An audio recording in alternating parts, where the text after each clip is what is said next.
Assalamualaikum warahmatullahi wabarakatuh. Perkenalkan, saya Maisaroh, CGP Angkatan 10. Saya Ahmad Fauji, CGP Angkatan 10. Kami dari SDN Duren 305. Baik, kali ini kita akan melaksanakan tugas di modul 3.1 ya, demokrasi kontekstual, yaitu wawancara dengan kepala sekolah mengenai pengambilan keputusan seorang pemimpin. Ya, kali ini kami dibersamai oleh Bapak Kepala Sekolah kami, yaitu Bapak Rohim. Selamat siang Bapak Rohim. Selamat siang Bapak Ibu. Apa kabar Pak hari ini? Alhamdulillah baik. Alhamdulillah. Bapak, izinkan kami berdua untuk bertanya sedikit ya Pak, terkait tentang kepemimpinan pengambilan keputusan. Untuk pertanyaan yang pertama, selama ini bagaimana Bapak dapat mengidentifikasi kasus-kasus yang merupakan dilema etika atau rujukan moral? Cara saya kalau ketika mengambil keputusan itu kita mencari informasi yang faktual, yang sesuai dengan apa yang sebenarnya, kemudian kita cari, kita analisis masalah itu, kemudian kita putuskan.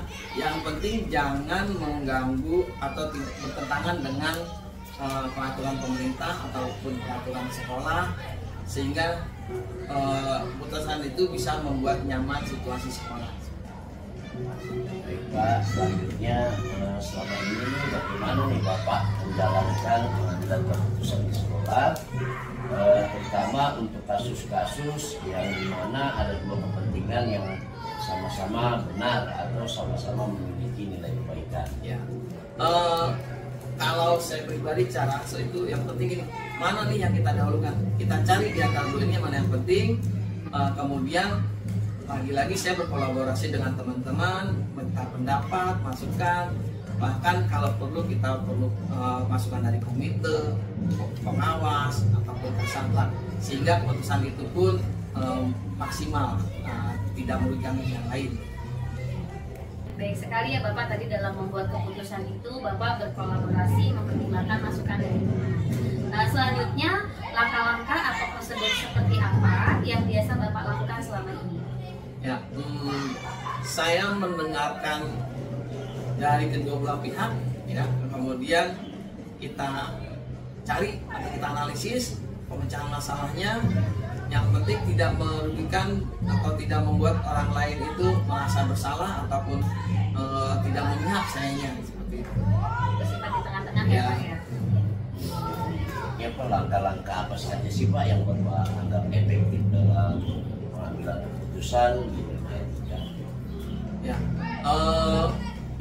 kita dengarkan pendapat si A, si B yang punya masalah ini, kemudian kita dengarkan juga pendapat orang lain, kita analisis, kemudian sebaik mungkin pemecahan masalah itu atau yang kita ambil keputusan itu tidak memihak, artinya orang itu tidak merasa disalahkan. Baik Pak, selanjutnya hal-hal apa saja yang selama ini merupakan tantangan dalam pengambilan keputusan pada kasus-kasus dilema etika di mana kasus itu benar dan benar seperti itu Pak? Memang sih agak rumit ya, karena dua-duanya ini kan mengandung kebenaran. Ya. Tapi saya percaya di antara dua yang benar ini pasti ada yang paling lebih benar lah dari kita. Nah, caranya bagaimana? Ya kita ajak bicara, kita kasih pengertian bahwa apa yang saya putuskan itu tidak memihak kepada satu orang dan orang lain. Contoh begini umpamanya, ada guru A ingin ke kelas 1, kemudian guru B juga ingin ke kelas 1. Nah, kedua-duanya ini saya kasih pengertian supaya mereka paham bahwa mana yang lebih baik atau lebih utama untuk di kelas 1 tersebut. Seperti itu. Jadi tantangannya itu ya Pak, Ya. membicara kepada kedua guru tersebut gitu ya Pak. Ya, Berarti tantangannya sebagai kepala sekolah seperti itu. Baik Pak. Selanjutnya Pak, apakah Bapak memiliki sebuah tata krala atau jadwal tertentu dalam sebuah penyelesaian kasus dilema etika, dan apakah Bapak langsung menyelesaikan di tempat atau memiliki jadwal untuk menyelesaikannya, dan bentuk prosedur apa yang Bapak jalankan? Kalau saya pribadi lebih suka lebih cepat lebih baik ya, artinya jangan menunda masalah. Betul. Ketika ada sesuatu masalah, ayo kita pecahkan bersama-sama.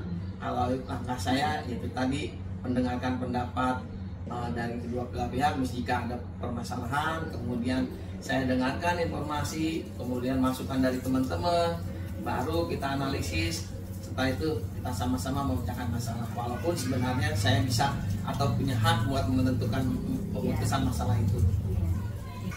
Baik, sekarang Pak yang saya tanyakan adalah, adakah seseorang atau faktor-faktor apa yang selama ini dapat mempermudah atau membantu Bapak dalam pengambilan keputusan dalam kasus-kasus dilema etika? Yang pasti keluarga, kemudian teman-teman sejawat, guru, kemudian komite, bahkan juga membantu seni, dan tidak lupa juga pengawas dan kasatlah itu yang bisa memberikan masukan-masukan ketika pemecahan masalah. Selanjutnya Pak, dari semua hal yang telah Bapak sampaikan tadi, pembelajaran apa yang dapat Bapak petik dalam pengalaman Bapak mengambil keputusan di dalam etika? Ya, kalau apa yang bisa saya dapat, ya pengalaman dari itu ternyata sulit juga untuk memecahkan masalah yang satu ini, tapi itu suatu pengalaman bahwa ketika kita jadi kepala sekolah kita harus bisa memanage ataupun bisa membantu ketika ada pemecahan masalah seperti itu. Itu pengalaman yang sangat berarti buat saya. Buat kita juga Pak, ketika nanti menjadi pemimpin untuk mengambil keputusan itu memerlukan tadi ya seperti Bapak bilang kolaborasi. Jadi tidak mengambil keputusan sendiri. Sebenarnya Bapak punya hak dalam pengambilan keputusan sendiri, tetapi tadi Bapak bilang tetap melakukan kolaborasi bersama stakeholder yang lain. Begitu Pak. 9 langkah yang sudah kita buat. Iya, jadi mungkin kedepannya tidak ada yang tersalahkan, tidak ada yang menyesal. Baik Pak, terima kasih. Cukup sekian wawancara dari kami. Semoga Bapak selalu diberikan kesehatan. Amin. Ya, selamat siang Pak Rohim. Selamat siang Bapak Ibu.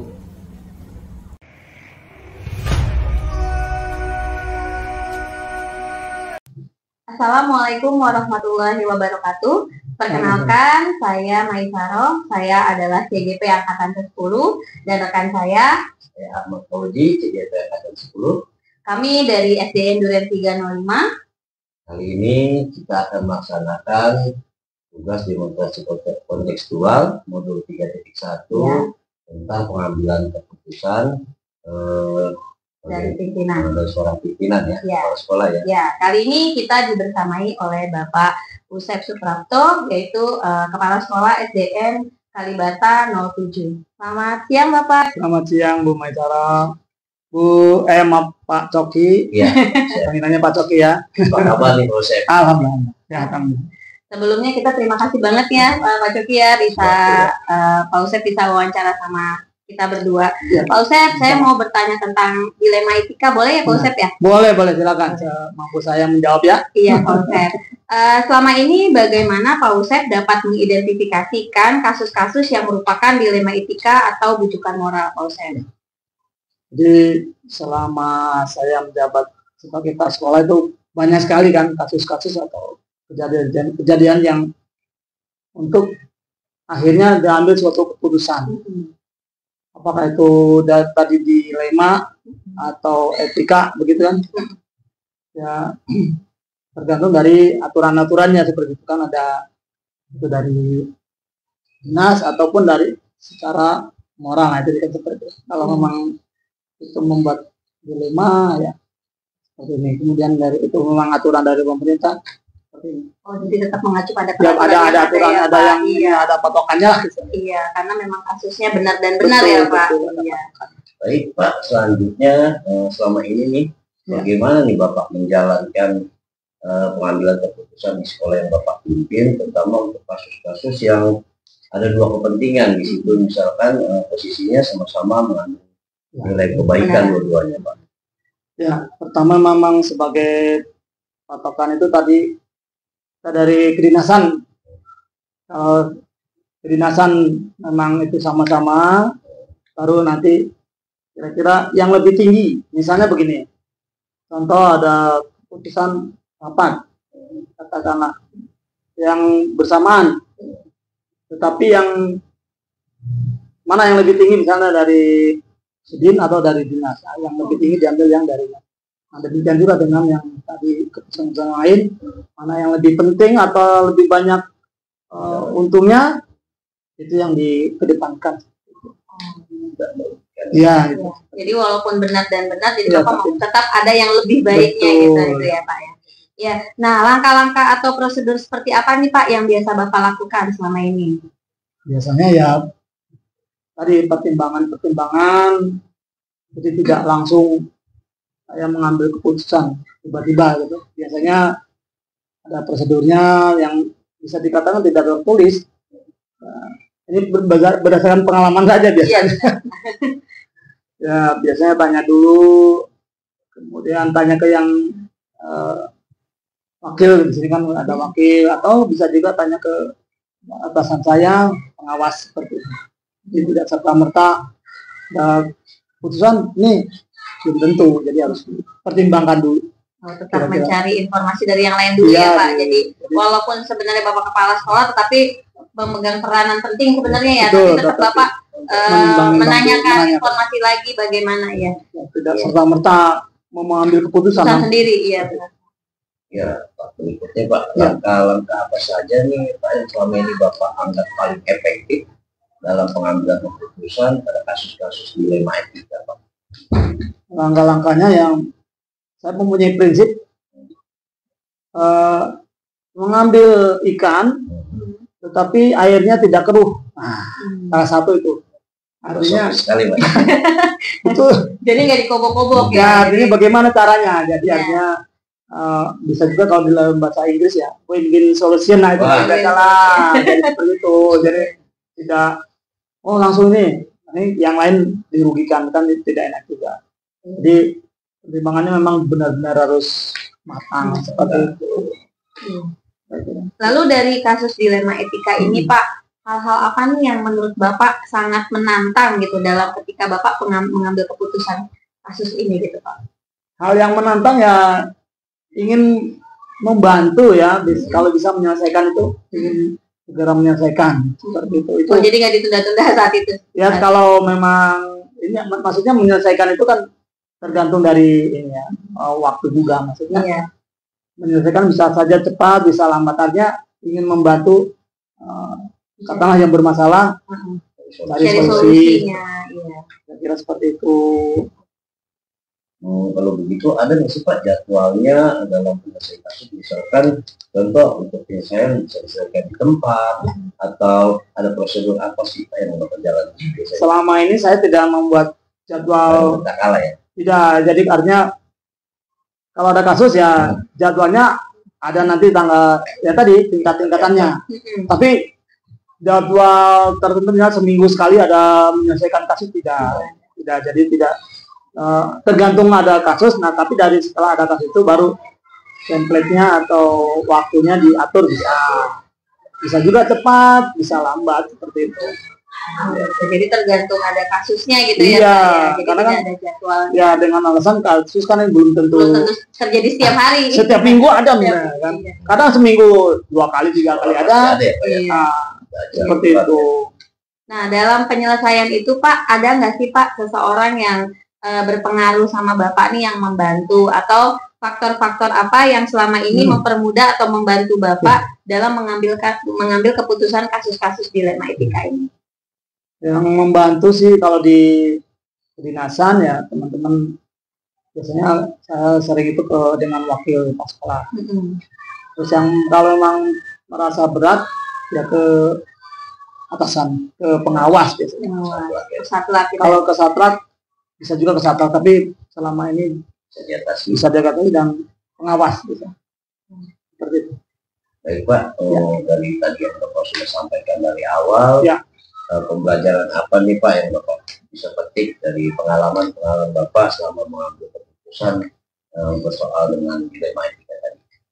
Ya, selama ini yang saya ambil hikmahnya itu adalah bahwa suatu permasalahan itu selalu ada rupanya. Itu yang tidak bisa dipungkiri. Tetapi saya berusaha untuk meyakinkan diri bahwa permasalahan itu bisa diselesaikan. Ya. Insya Allah Ada bisa jalan selesaikan. keluar, ya. Insya Allah. Hanya memang cepat Atau atau lambat itu tergantung tergantung waktunya saja. Ya, begitu. Tergantung. Berarti Tentang waktu kita. jadi dari wawancara ini kita bisa menyimpulkan ya Pak Coki ya, bahwasanya Bapak ternyata sudah menggunakan prinsip dalam penyelesaian kepemimpinan ya Pak Coki. Sudah 4 paradigma, 9 kasus ya, 9 langkah itu ternyata Bapak sudah mengikuti gitu ya. Tidak serta-merta Langsung mengambil keputusan sesaat. Ya, memang walaupun tadi seperti saya katakan tadi kepala sekolah sebenarnya punya peranan untuk langsung mengambil ya Pak ya. Tetapi tadi Bapak menyerahkan kepada wakil sharing dulu bagaimana. Iya, jadi sepertinya Bapak sudah mengikuti 9 langkah dalam pengambilan keputusan. Baik Pak, sekian wawancara dari kami. Terima kasih ya Pak Usep. Semoga Pak Usep diberikan kesehatan selalu. Sama-sama. Selamat siang Pak Usep. Selamat siang.